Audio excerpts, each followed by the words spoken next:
The Crash series has been getting some rough treatment as of late. Crash had reached the height of his popularity with Crash 3 and CTR. However, his games began to decline in quality after that. Bash still held up, but Wrath of Cortex was, to put it lightly, below average, and Crash Nitro Kart was just a mediocre attempt at recreating CTR. What the series needed was something new. Previous installments had been clinging to formulas that had already had the life squeezed out of them, games that didn't even need sequels. The series needed a new and refreshing experience. As a result of all this, Crash Twinsanity was born.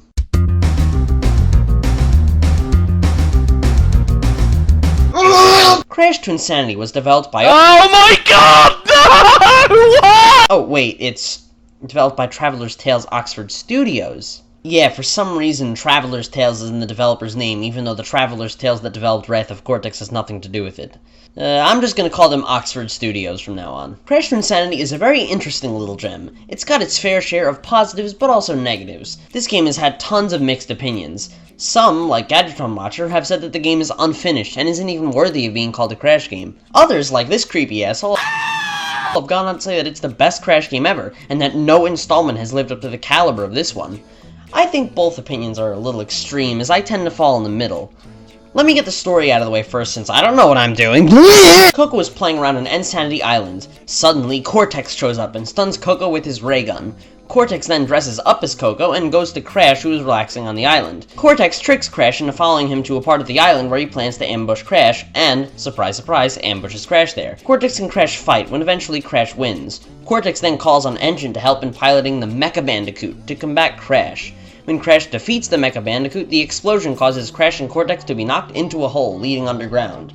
Crash and Cortex play Super Monkey Ball until they return to the island. They are then greeted by the Evil Twins, two mutated parrots that come from the 10th dimension. The Evil Twins threaten that they will destroy the entire island. Crash and Cortex must put aside their differences and stop the Evil Twins. Crash Twinsanity is a more open-world Crash game. Crash has abandoned the warp rooms and has instead decided to go for a more Jak and Daxter-style open feel. Instead of having to select your level among a menu, you instead just go along an open but also linear path.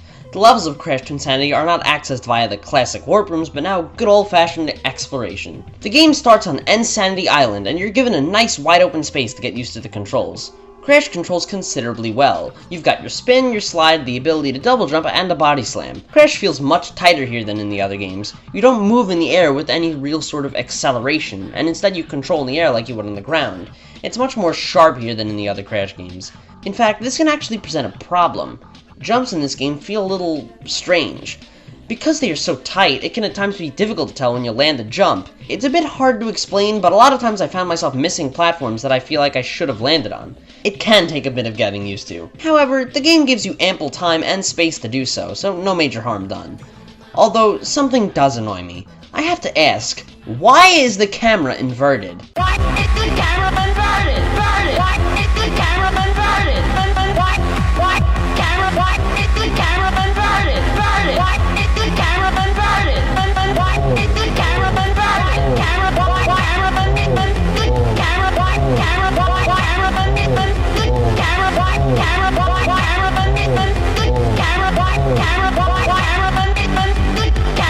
The camera's inverted too, Having the camera inverted made this game just annoying. Now, it's true you can tap the R1 button and have the camera centered behind you, but you can only do this while standing completely still.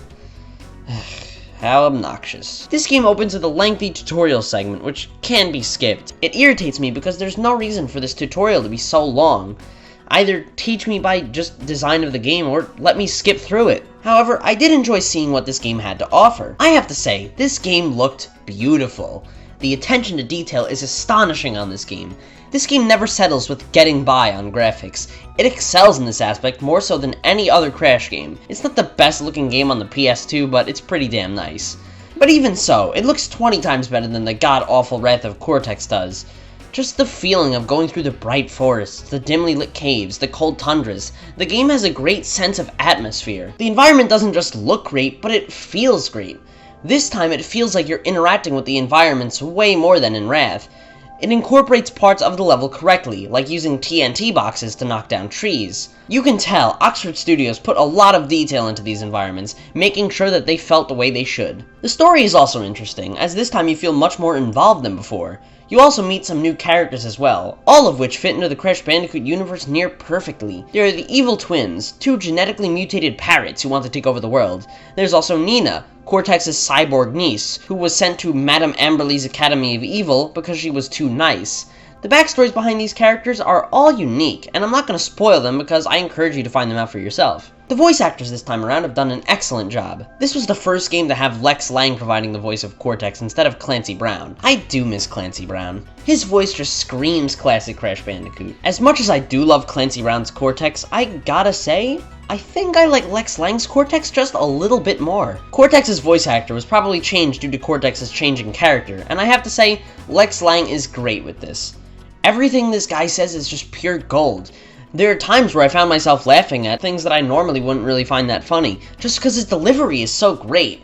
He also has, hands down, my favorite line read from any Crash game. I've ruined the lives of so many. I can't be expected to remember them all. Ultimately, I'd say that Lex Lang is a good Cortex, although I will say that Clancy Brown's evil laugh is 10 times better than Lex Lang's.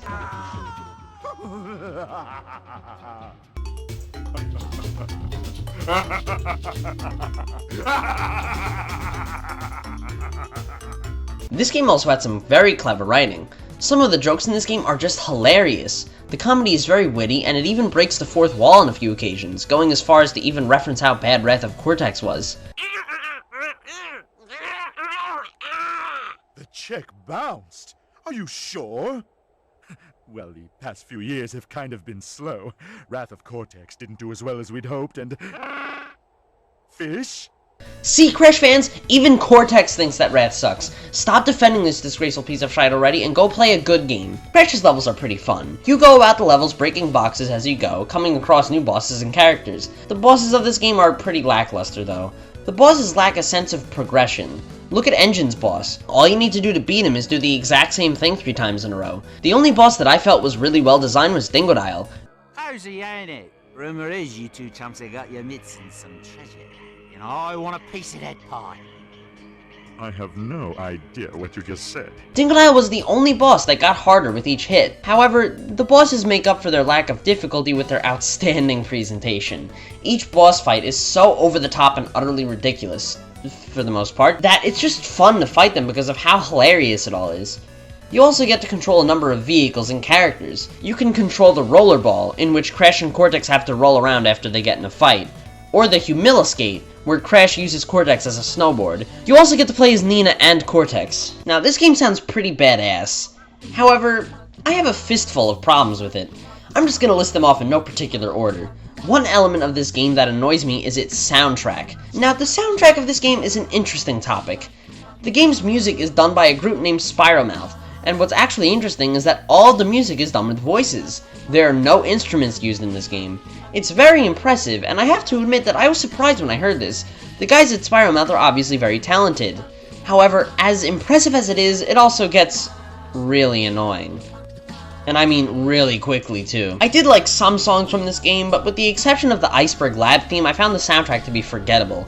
Some songs are just insanely annoying, like the Academy of Evil theme, or the song that plays when you're in the 10th dimension.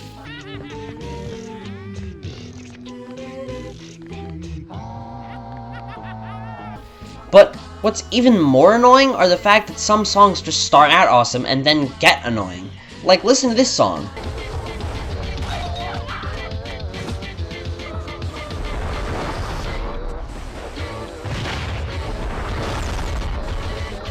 Alright, I'm enjoying this. You know, this sounds pretty badass.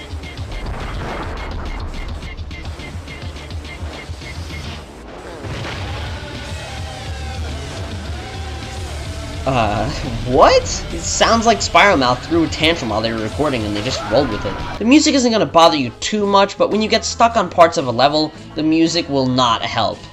Also, the soundtrack as a whole is pretty forgettable. But guess what? There are tons of people that say that it has the best music in a Crash game, and even go as far as to say that it's the best game soundtrack ever. And to these people I say, play a fucking Spyro game for once. But the soundtrack is only the beginning of my problems with this game. Remember those characters I mentioned before? Controlling Nina is quite fun, but you only get to do it once the entire game, aside from the final boss. And Cortex... Cortex sucks in this game. I mean, fuck yeah, he's an awesome character, but playing as him is a nightmare! Being able to play as my favorite Crash character was something I've always wanted to do since Crash 1, and now that I finally got to, I wish I hadn't done so. Cortex's gameplay involves using your blaster to clear enemies, but it feels less like a Crash game and more like a fucking Kingdom Hearts game. Having trouble? Just mash the attack button, and all your problems will go away. His gameplay doesn't feel fun or challenging, it's just a pain in the ass. And guess what? You have to fight 2 bosses with him! It's incredibly boring. The cutscenes are also annoying in this game. Cutscenes cannot be skipped, but say that you die after seeing a certain cutscene. If your checkpoint puts you in a spot behind where you saw that cutscene, you'll have to watch it again. This can be incredibly annoying. Also, I've noticed that the frame rate tends to chug a little in this game, mainly when there are a lot of enemies on the screen or when a lot of nitros explode at once. The game starts to slow down a little, and it can be pretty distracting. And then there's the glitches with this game. Oh god, the glitches.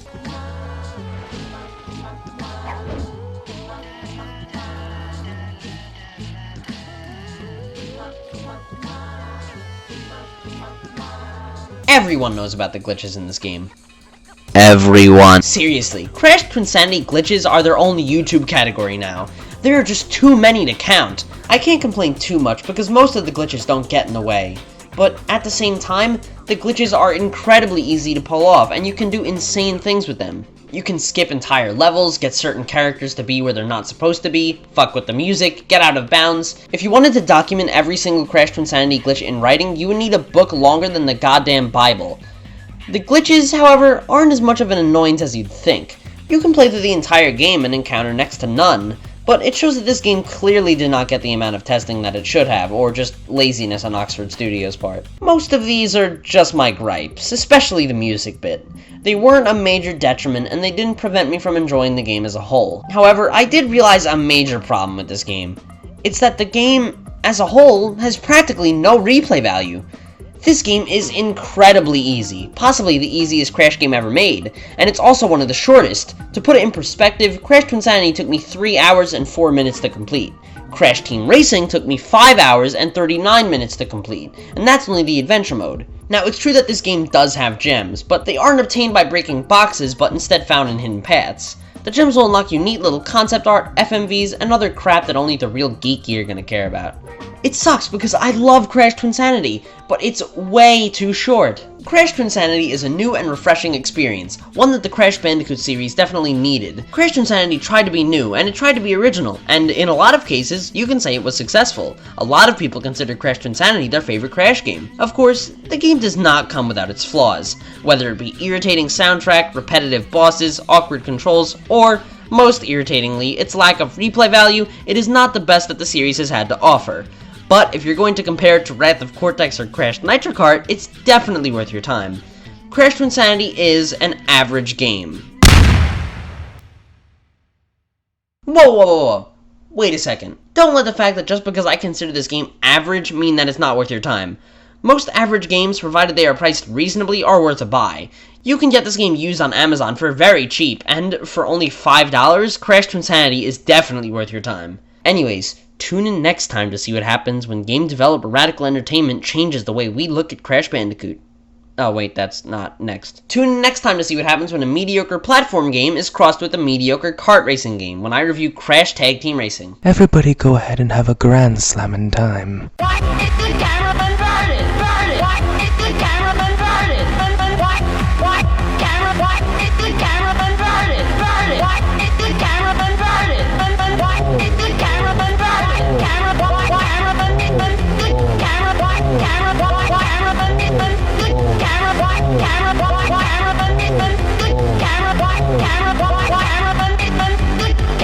The camera's inverted too, I find